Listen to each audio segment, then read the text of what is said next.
Nous accueillons Tony Estanguet. Merci d'être avec nous. Vous êtes le président du comité d'organisation des Jeux Olympiques et Paralympiques 2024. Merci de nous accorder quelques temps. Nicolas Pelletier est aussi avec nous, journaliste à RMC Sport. Je ne présente plus Bruno Jeudi. Bruno, est-ce que vous pouvez nous expliquer, on va regarder le parcours dans un instant, mais comment vous l'avez dessiné ? Oui, en fait, on a passé 1 an et demi à discuter avec les territoires pour essayer d'imaginer un parcours spectaculaire. Voilà, on va être regardé dans le monde entier. On a envie d'aller à la rencontre d'un maximum de Français. Donc cette flamme, elle va célébrer le retour des Jeux 100 ans après notre dernière édition. Elle va arriver le 8 mai 2024 à Marseille. Elle va revenir de Grèce parce que, comme le veut la tradition, la flamme sera bien allumée en Grèce, à Olympie. Et puis elle va revenir en bateau, sur un voilier, le plus vieux voilier d'ailleurs français, le 3 mois, le Belém. Et elle va arriver à Marseille le 8 mai 2024. Et de là va commencer 68 jours de célébration, un petit peu dans tous les territoires, y compris en Outre-mer. On a souhaité qu'elle puisse aller également dans 5 territoires d'Outre-mer, la Guyane, la Réunion, la Polynésie française, la Guadeloupe et la Martinique. C'est important parce que c'est aussi des territoires très sportifs. Il y a beaucoup de sportifs français qui viennent de ces territoires-là. Et donc c'est un parcours qui se veut spectaculaire avec des images emblématiques, le Mont Saint-Michel, les plages du débarquement en Normandie, le Mont Blanc et Chamonix. On va avoir un petit peu pour tous les goûts, les océans, le monde rural, les grandes villes et essayer de faire un petit peu rêver. Oui, vous dites qu'il y en a pour tous les goûts. On va voir que peut-être qu'il y a certains endroits où on aurait espéré la voir et on ne la verra pas. Mais regardons d'abord avec Magali Chalet quel est le parcours que vous nous avez déjà dévoilé, mais on a envie d'en voir encore plus, Magali.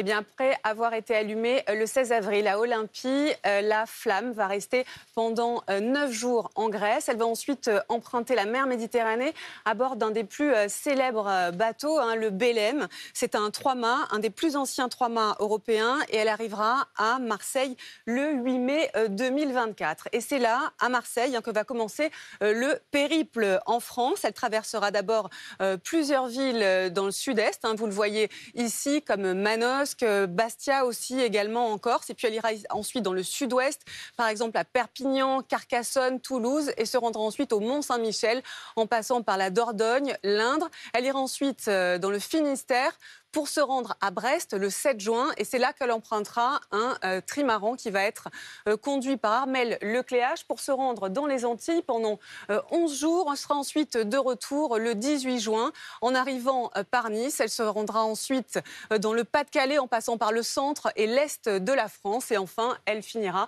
à Paris le 26 juillet pour allumer la vasque olympique. Mais en tout, la flamme, elle aura donc traversé plus de 400 villes en plus de 80 jours grâce à 10 000 relayeurs. Mais Lyon, qui est la 3e ville de France, ne sera pas sur le tracé de la flamme olympique parce que la métropole, le département, ont considéré que le coût du passage de la flamme de 180 000 € était prohibitif. C'est dommage quand même qu'elle ne passe pas par Lyon. Ouais, écoutez, il y a 35 000 communes en France. Donc, de toute manière, on aurait eu du mal à passer dans toutes les communes. C'est important pour nous. On a beaucoup échangé avec les associations d'élus. On parle de la 3e ville de France. Ouais, et qui va en plus accueillir les Jeux. Et c'est ça qui est formidable. C'est-à-dire que dans ce projet, il y a différentes façons de s'investir. Là, on comprend que le prix, 180 000 €, c'était trop. Ouais. Ouais, c'est plus cher qu'une arrivée du Tour de France, par exemple. Ouais, c'est à peu près les mêmes prix. Ouais, voilà. plutôt, oui. C'est à peu près les mêmes prix. Pourquoi ce prix ? Pourquoi ce prix ? Parce que c'est un événement qui coûte de l'argent, c'est la volonté d'organiser un événement spectaculaire. On va donner une visibilité au territoire dans le monde entier, parce que ce relais il va être... Qu'est-ce qu'ils ont les habitants pour ce prix-là ? Une commune qui accueille... de voir passer la flamme 100 ans après les derniers Jeux, c'est quand même un symbole, un idéal qui est assez rare, assez exceptionnel. Moi, j'ai pu voir effectivement l'organisation de ces relais de la flamme dans les pays où j'ai participé aux Jeux. À chaque fois, c'est un moment de fête, un moment de célébration. C'est assez exceptionnel. C'est des athlètes de toutes les disciplines qui portent cette flamme-là. Et c'est un des moyens que l'on a de s'engager dans l'aventure des Jeux. Certaines organisent des compétitions, d'autres accueillent le relais de la flamme, d'autres organisent avec nous des événements dans les écoles, dans les quartiers. On a organisé il y a encore 2 mois la semaine olympique et paralympique. Il y a 1 million d'élèves dans 8 000 établissements scolaires partout en France qui ont participé. On a 4 000 villes aujourd'hui qui sont terres de Jeux 2024. Mais quand on regarde la carte, on voit quand même que c'est plutôt la partie ouest de la France qui a l'air quand même d'être largement qui va recevoir en masse cette flamme. Elle va passer dans beaucoup de villes. Finalement, de l'autre côté, à partir est, il y en a beaucoup moins. Par exemple, le Massif central, ou plus largement Rhône-Alpes, passe pas beaucoup. Comment vous expliquez ça? C'est des choix arbitraires ou Alors, pas du tout. Moi, j'ai été prendre la parole devant l'association des départements de France parce que mon idée, c'était un jour, un département. Parce que à l'échelle d'une journée, on sait qu'on peut aller visiter un certain nombre de villes et le département, pour nous paraissait être le bon maillon territorial pour justement inviter les Français, partager cette flamme avec les Français. Et donc, je suis allé m'exprimer devant les départements de France et je leur ai dit, voilà, on va organiser le relais de la flamme. C'était il y a 2 ans. On va organiser le relais de la flamme. Vous pouvez candidater. Et ensuite, on a défini avec eux, avec Département de France, le prix, parce que justement, au regard de la pratique d'événements sportifs itinérants, c'est un tarif qui paraissait être le bon tarif. On a décidé de cette participation. Ça crée quand même des zones blanches dans le parcours, parce que vous disiez un département, ce ne sera pas le cas. Entre nous, dans le dossier de candidature en 2015, jamais on se serait engagé à aller partout. C'est impossible. On aurait dû commencer en 2015, le relais de la flamme, si on avait voulu aller partout. On va passer dans plus de 400 villes. C'est déjà énorme. C'est 4 fois le Tour de France. Ça va durer 4 Tours de France de suite. 80 jours de célébration. Donc c'est déjà un défi opérationnel immense. Oui, il y a un défi sécuritaire. On va en parler avec Dominique Rizet, d'ailleurs. Bonsoir, Dominique. Notre Bonsoir Aurélie. En police justice. Je suis ravi de vous rencontrer. Bonjour. J'ai fait les championnats de France de canoë-kayak, vous n'étiez même pas né. C'est vrai. À Bourg-Saint-Maurice. Oui. Ah, ça devait être en 76, j'étais en C2, équipier arrière, bordé gauche. 76, 77. Dominique a cru que c'était lui l'interviewé aujourd'hui. Avec les frères Caloris. Vous êtes bordé droite? On aurait pu se faire une petite balade en C2. Mais c'est pas trop tard. Ah, on peut faire ça. Allez. Je sais pas si Dominique, on vous faire les épaules. On vous avait venir dans l'émission pour parler justement des défis sécuritaires. Non, mais ça m'embête de noircir un peu. Non, mais évidemment. Mais parce qu'on a des souvenirs ou parfois faire justement porter la flamme, parce qu'il y a un contexte particulier. On pense par exemple aux Jeux en 2008. Voilà. Ce sont les images que l'on a maintenant. Quand la flamme était à Paris, il y avait eu des... Voilà, exactement. Il y avait eu des émeutes. Vous voyez les différentes images. On ne sait pas, le contexte est différent. Là, c'était pour d'autres Jeux, si ça arrivera l'année prochaine. Mais on sait bien à quel point la sécurité est cruciale pour que les Jeux soient réussis. Évidemment, parce que ça attire des convoitises de personnes qui veulent se montrer, de perturbateurs. Pas forcément des gens dangereux, pas forcément des terroristes, mais des gens qui ont envie de se montrer, qui ont envie d'apparaître un peu, ça peut être en ce moment des zadistes, ça peut être des gilets jaunes, ça peut être des personnes qui sont opposées aux retraites, qui vont un peu tout mélanger et qui vont essayer d'attirer l'attention sur eux. Mais il y a un dispositif très important qui a été mis en place. Je parle notamment de ce qui se passera le 26 juillet 2024. Donc on attend 500 000 personnes sur les bords de Seine, 6 km de parcours depuis le pont de Serlitz jusqu'au pont du Trocadéro. Il y aura 45 000 policiers, gendarmes qui vont être mobilisés sur 12 km. Ça fait 4 forces de l'ordre, policiers ou gendarmes, sur 100 mètres. Et puis des effectifs d'unités spécialisées. Mais encore une fois, il ne faut pas faire peur à tout le monde. Tout ça, ce sera pour s'assurer que la sécurité va bien être préservée. La BRI, le RAID, le GIGN, des Braves, des nouvelles caméras qui vont être posées dans Paris. 400 nouvelles caméras tout le long de ce trajet. Et le budget sécurité des JO, 295 millions d'euros. Il y a plusieurs aléas. Il y a l'aléa sécuritaire, il y a aussi peut-être même, on n'y pense pas assez, mais l'aléa climatique, je ne sais pas comment vous le regardez. C'est-à-dire qu'il peut y avoir de très forts orages liés au réchauffement climatique. Est-ce que vous vous préparez aussi à avoir un plan B parfois? Oui, on regarde bien évidemment tous ces risques-là. On a travailler sur une cartographie de l'ensemble des risques qui peuvent arriver à Paris 2024 parce que voilà, on est toujours meilleur quand on est préparé au pire. Et donc oui, on travaille là-dessus depuis le début. On a la chance d'avoir dans les équipes des experts de l'événementiel.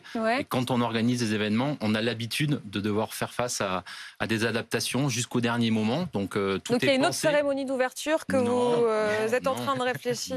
Non. Ce que je suis en train de vous dire, c'est qu'on est en train de regarder comment est-ce qu'on s'adapte s'adapte si jamais il pleut, comment est-ce qu'on s'adapte en cas de différents événements, de chaleur et ainsi de suite, pour travailler sur effectivement des solutions alternatives. Il y aura peut-être aussi précisé qu'il y aura une bulle autour de la flamme olympique, une bulle maîtrisée par la police et par la gendarmerie sur les plages horaires de 8h à 19h30 quand elle va défiler dans les villes ou dans les lieux emblématiques qu'elle va traverser. Et donc oui, c'est la gendarmerie et la police qui vont assurer la sécurité de cette partie. Et puis le soir, ça sera plutôt de la sécurité privée lorsqu'il y a un événement festif qui sera organisé dans les mairies qui vont recevoir cette flamme olympique. Et sur ce parcours de la flamme, on sait que vous êtes assez soucieux. Enfin, en tous les cas, lorsque la France a décroché les Jeux sur l'empreinte carbone, sur les questions d'écologie, sur le parcours, est-ce que vous avez réfléchi à l'empreinte carbone que ça va laisser? Bien Parce que sûr, ça fait quand même beaucoup de monde. Alors, il y a cette affaire de bateau, génial, joli coup, mais au-delà du bateau traversé avec un bateau à la voile, il y a quand même la flamme qui se promène dans le pays. Là. Non, mais justement, c'est un bon point parce que quelque part, on veut réduire l'empreinte carbone de ces Jeux de moitié. C'est un défi sans précédent et le relais de la flamme doit contribuer à cette réduction de moitié des émissions carbone. Donc là aussi, on va réduire de moitié par rapport à ce qui s'est fait dans le passé. Comment on fait? Donc, à chaque fois qu'on peut utiliser le bateau, que ce soit pour revenir de Grèce ou pour aller aux Antilles, on prend le bateau et donc on travaille avec nos partenaires à ces solutions-là. À la voile, ça va un petit peu plus vite.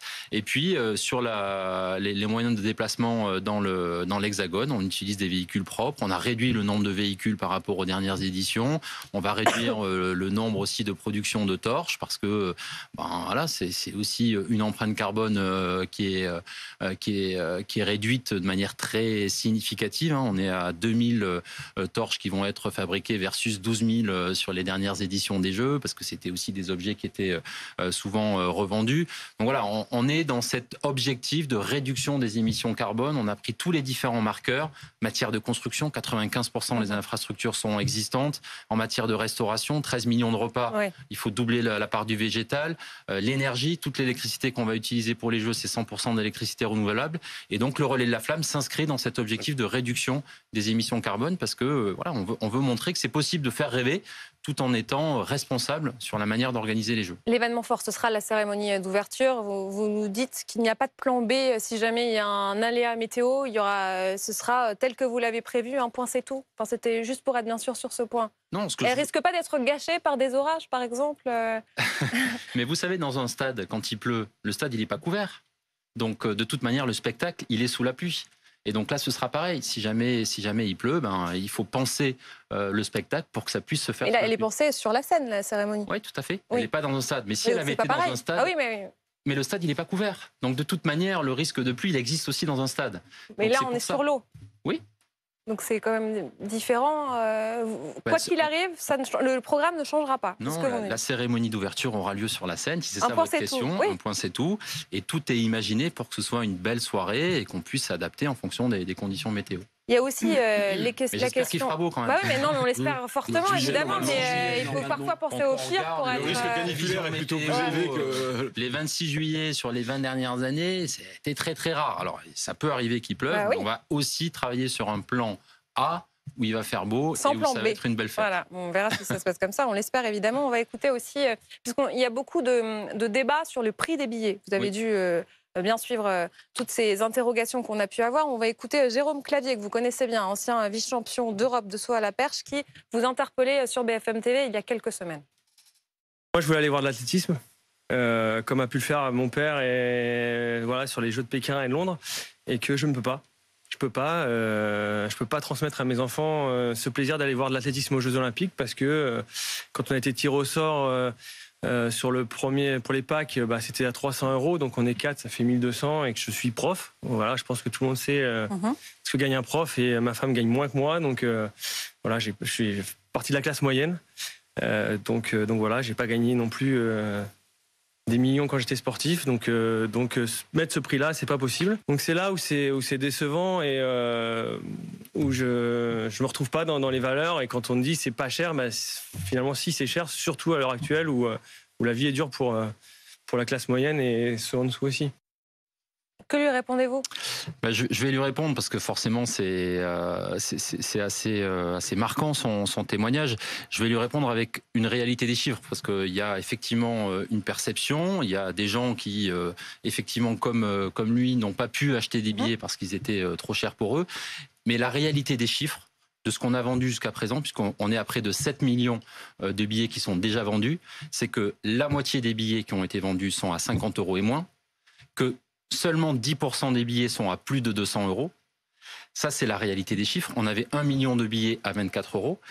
Et le mécanisme de la billetterie des jeux, c'est qu'un faible nombre de billets, 10% des billets au total des jeux qui sont à plus de 200 €, permettent de financer l'accessibilité de beaucoup de billets très accessibles. 1 million de billets à 24 €.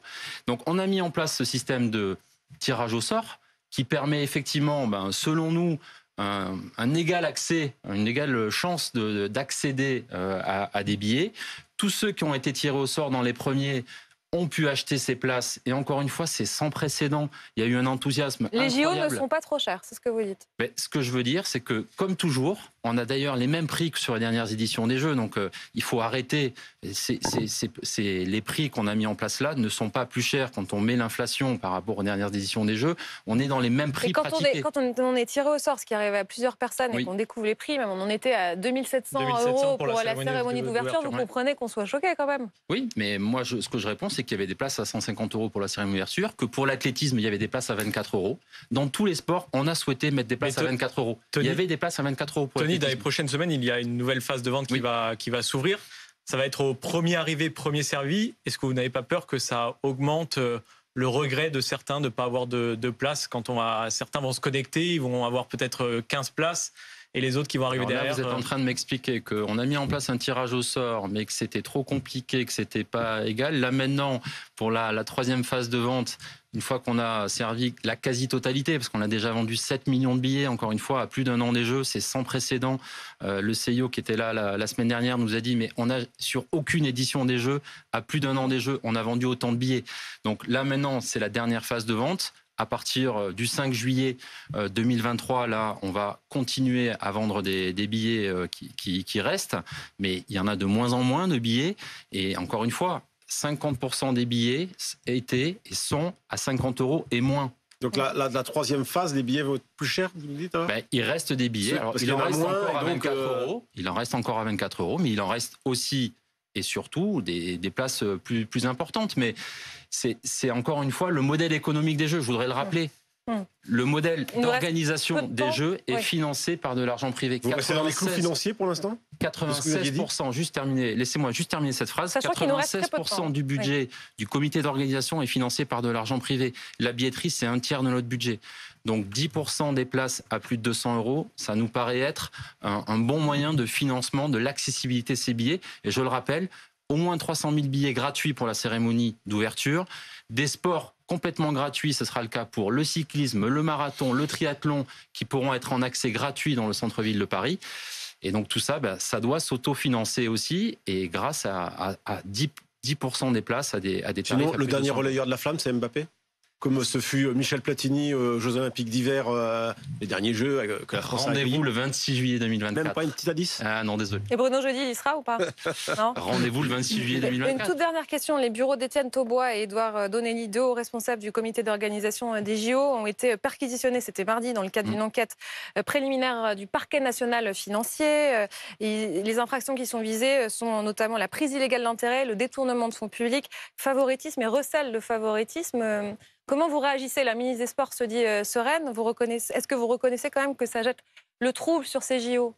C'est un sujet qu'il faut prendre très au sérieux en tous les cas. Et c'est pour ça que depuis le premier jour du comité d'organisation, début 2018, moi j'ai souhaité qu'on mette en place un comité d'éthique présidé par Jean-Marc Sauvé, qui a dirigé le Conseil d'État de notre pays pendant plusieurs années. C'est une figure en matière d'éthique et de transparence. Il nous a aidé à mettre en place des procédures extrêmement strictes sur l'attribution des marchés. Parce qu'on sait qu'on l'a vu dans le passé, il peut y avoir des difficultés pour justement réduire ce risque de conflit d'intérêts ou d'irrégularité dans la passation de marché.